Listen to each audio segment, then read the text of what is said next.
This is I Should Be Writing, Season 20, Episode 10. We are back from JoCo. Let's talk about it. Well, I should be writing. I should be working on my craft. I should be writing. I should be submitting my next draft.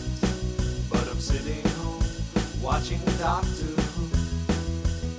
Hi there. Welcome to I Should Be Writing. This is a podcast for wannabe fiction writers. I'm your host, Mer Lafferty, and I stream this podcast live on Tuesdays, Thursdays, 3 p.m. Eastern Time. Now we're into Eastern Daylight Time. That's important for y'all in Arizona. Or, I don't know what other countries don't do daylight savings time, but you'll figure it out. It's a podcast, so even if you miss the live stream, you'll get it in your feed if you subscribe where podcasts are found. I'm an author who's written 8 books and been podcasting since 2004. And my 20-year anniversary will be coming up in a couple of months, and I have no idea what I'm going to be doing for it, but I'm going to try to plan something good. I'm going to try.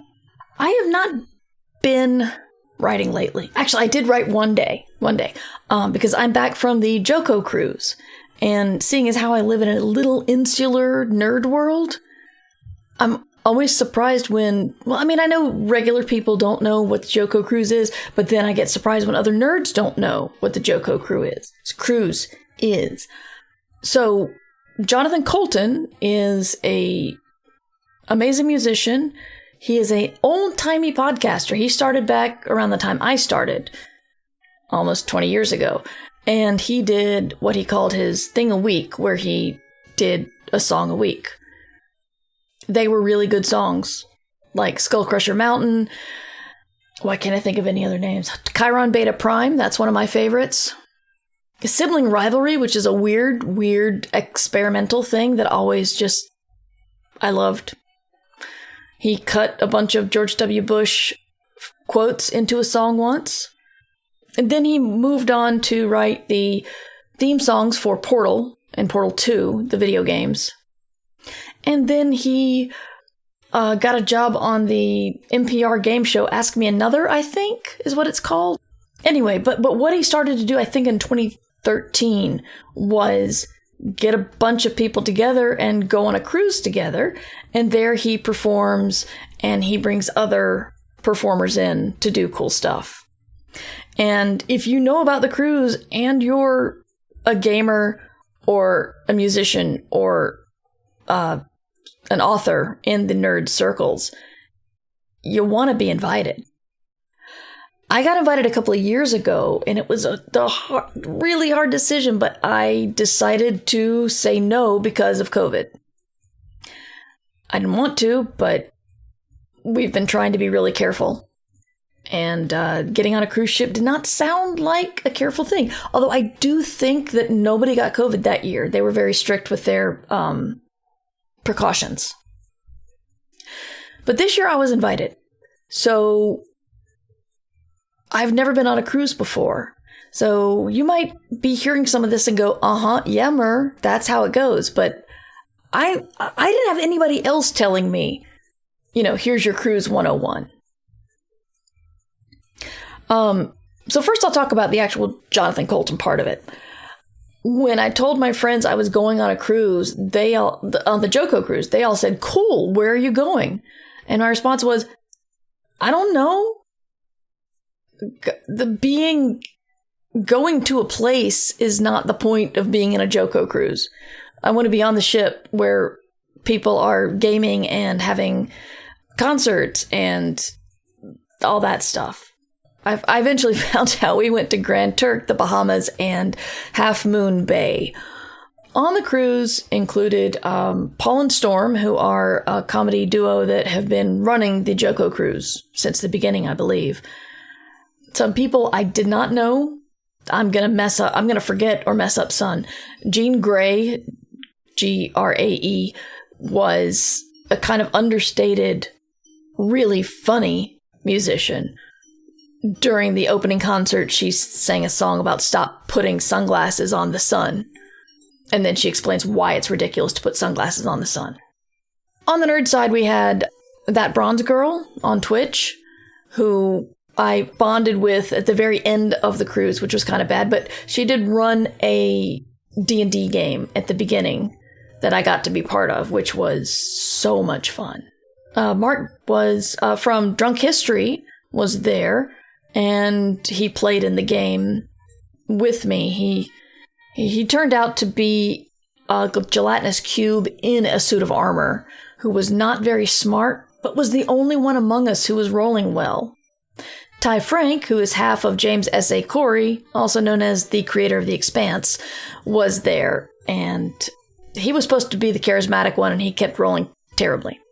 I ended up being Sir Wench of Tavern, which led me into an adventure I did not anticipate, but tried to embrace as best I could.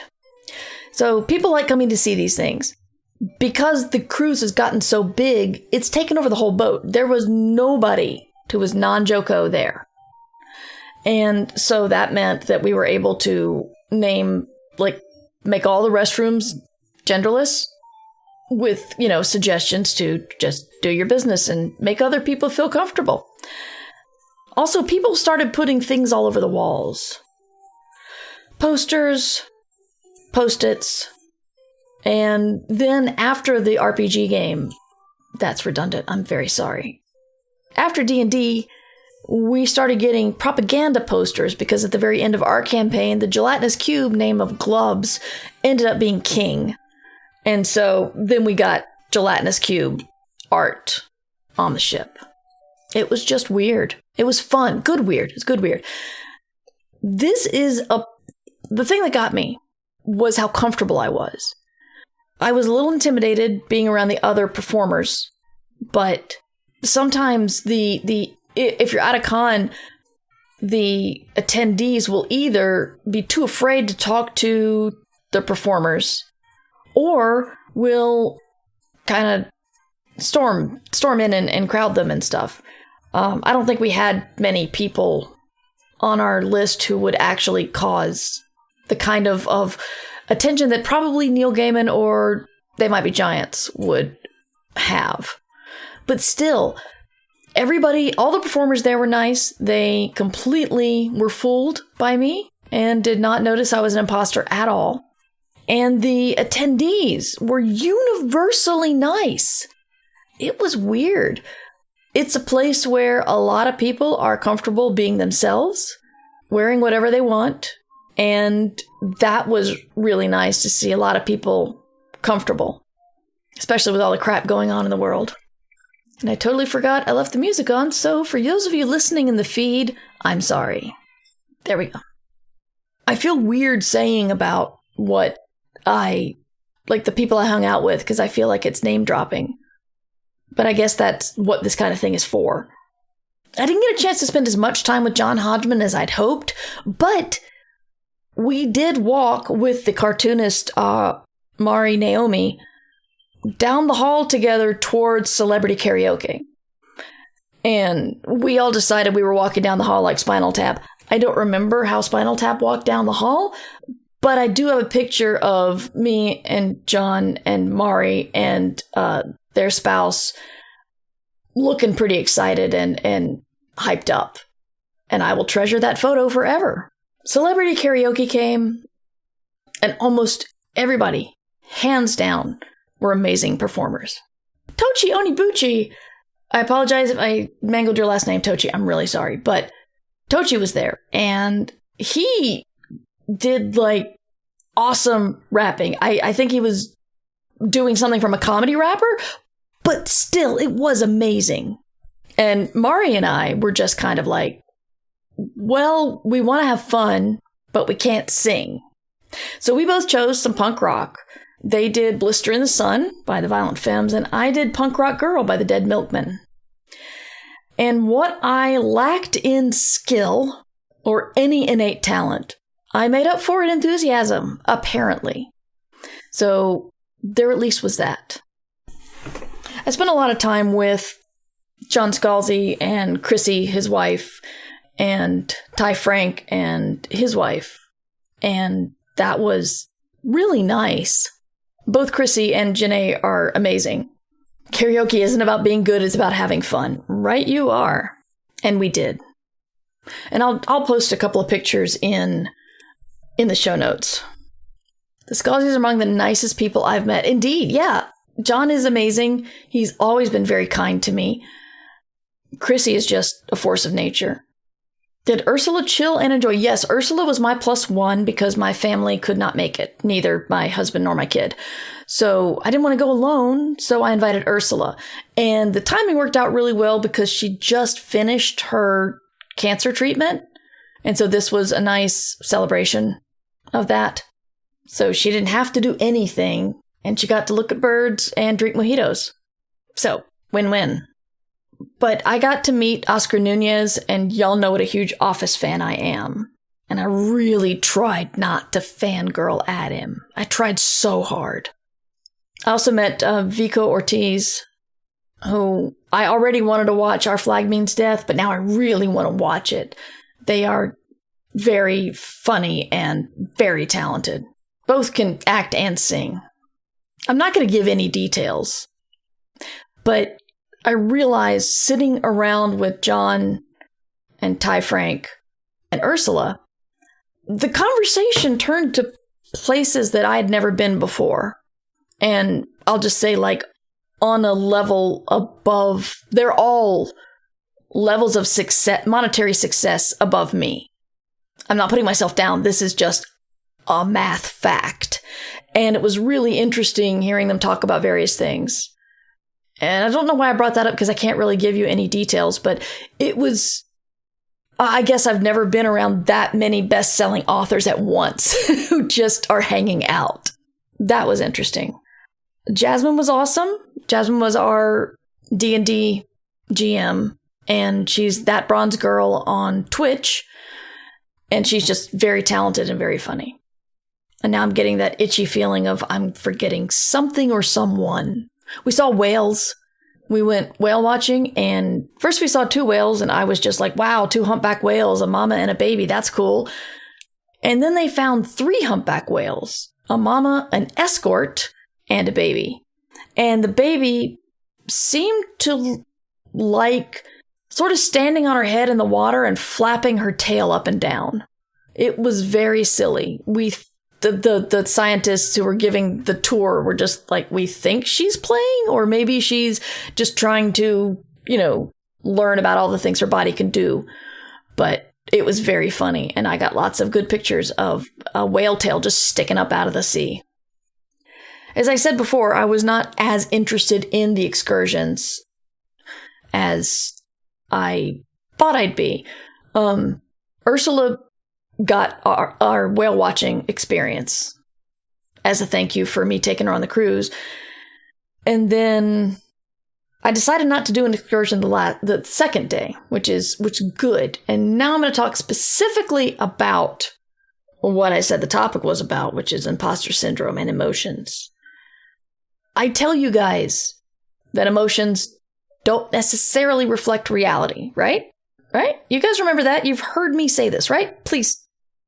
If you haven't, then either you're new or you're not listening, and I don't want to hear that you're not listening if you'd say you're listening.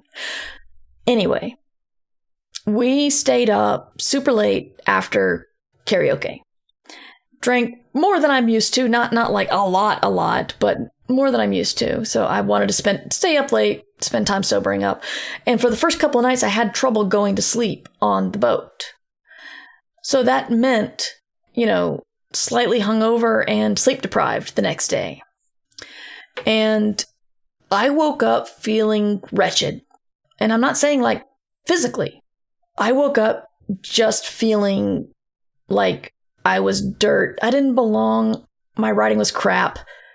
Everything that you tell yourself when you're feeling bad about your writing.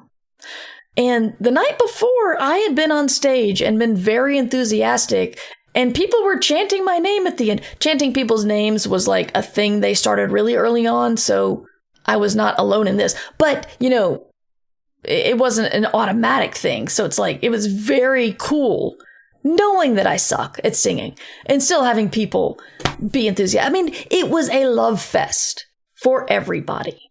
But because of physical reasons, not taking care of myself, not sleeping, drinking too much, my mood basically said I was crap the next day. And as I identified this, it didn't make me feel better.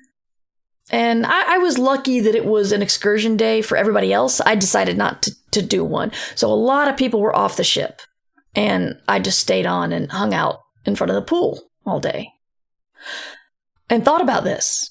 The imposter syndrome, the feeling like you don't belong, and why my body decided to, screw up half a day on my cruise, just feeling bad about myself. It was really annoying. But hands down, I'll tell you, I'd had a great night. Nothing happened to make me feel like I was garbage or I didn't belong. If anything, it was the opposite of that. Having all these people who've been on TV shows and done music tours and actually get a lot of, best-selling novelists, supporting me like I was one of them. I felt like a cuckoo among very pretty birds, but I knew that all of this crappy feeling was internal entirely. And I eventually started to feel better. And I want to remind you guys that when you feel like garbage or that your career's going nowhere, give yourself a chance to see if there's any reason you could be feeling like that because of anything else. I'm contemplating whether I'd go again on my own dollar because there are a couple of perks that I don't know if I would want to give up. And some of them just involve standing in line because we got on the ship first. And we left the ship first. Well, we left the ship alone in a group of just the performers and their plus ones and staff.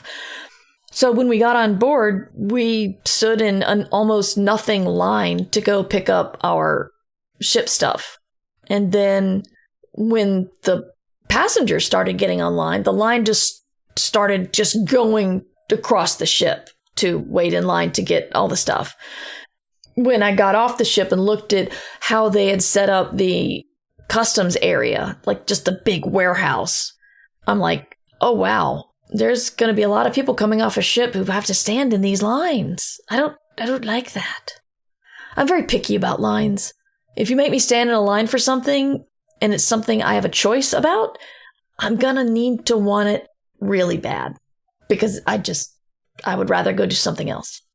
I think that's all I wanted to say about the cruise. I'm excited about writing this week because I've got some stuff to send to my agent. Hopefully we'll get to a level of endpoint, okay, this is good enough to send out. And then we just sit there and cross our fingers.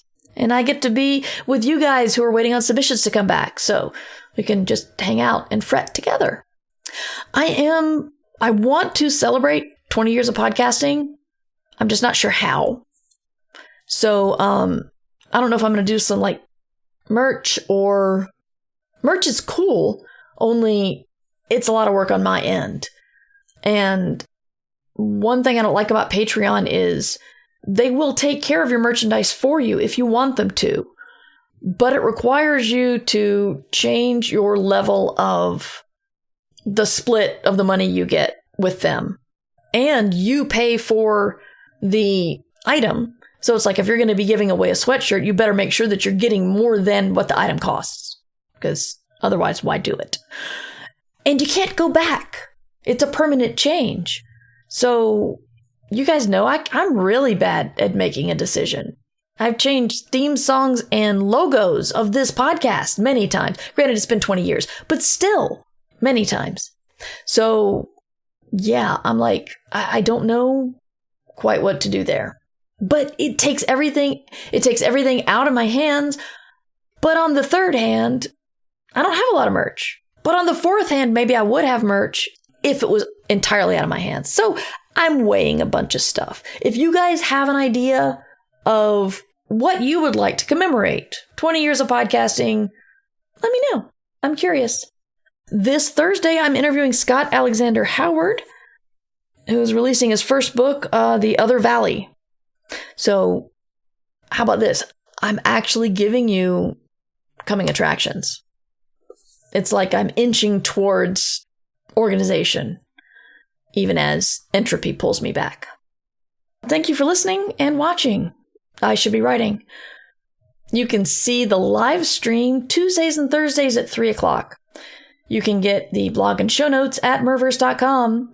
And if you support via Patreon or Substack, you can get early and ad-free versions of this episode and extended, because I usually put a lot of the chatty bits at the end into the exclusive parts. So you can listen to it for free, but you need to show up for the live part. So I will see you on Thursday, maybe tomorrow for gaming. But until then, you should be writing. Thank you for listening to I Should Be Writing, the longest running writing podcast in existence. This episode was made possible by the Fabulous, who support the podcast via Patreon or Substack. Join the Fabulous at patreon.com/mightymur or mightymur.substack.com. Theme music provided by John Anelio, art provided by Numbers Ninja, and podcast hosting provided by Libsyn. This episode is released under Creative Commons Attribution Non-Commercial No Derivatives 4.0 license. You can find all of my books and podcasts at merverse.com.